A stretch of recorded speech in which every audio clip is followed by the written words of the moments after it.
Hello bachcho, let's see this question. It said that a particle of mass m is driven by a machine that deliver a constant power k. If the particle start from rest, the force on the particle at time t is. ये four options given है और 2015 में ये question पूछा गया था. इस question को सॉल्व करने के लिए जो हमारा की कॉन्सेप्ट होगा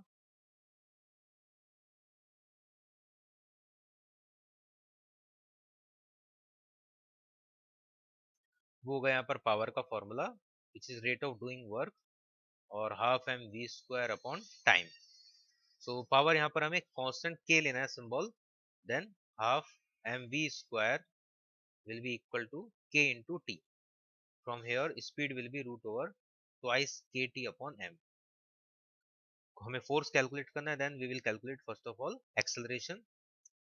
So from here to calculate the force we need the acceleration, and acceleration will be dv by dt. M into differentiation.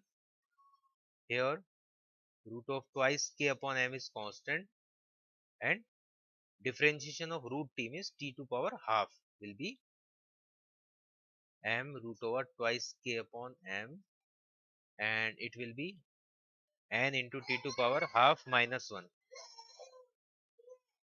So root over m 2mk into 1 upon 2 root over t. So after solving it, root over mk 2t,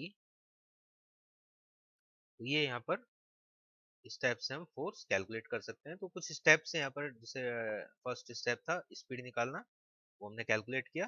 फिर second step था F equal to M A, क्योंकि हमें force calculate करना है तो इसको differentiate करेंगे तो एक्सेलरेशन मिल जाएगा. तो स्टेप से हमें एम ए किया तो उससे ये यहाँ पर एक्सप्रेशन आ गया. अब इसमें हम ऑप्शंस को चेक करते हैं किस फॉर्मेट में गिवन है. तो ऑप्शन में एम के ये रूट के अंदर और टी को आउटसाइड लिया हुआ है. तो टी को अगर हम आउटसाइड लें यहाँ पर तो ये एक्चुअल में टी का पावर है डिनोमीटर में हाफ, तो न्यूमीटर में आएगा तो माइनस हाफ हो जाएगा. तो हम लिख सकते हैं M K by two T to power minus one by two. So M K by two T to power minus one by two is the C option. C option will be correct. Hope you understand it well. Best of luck.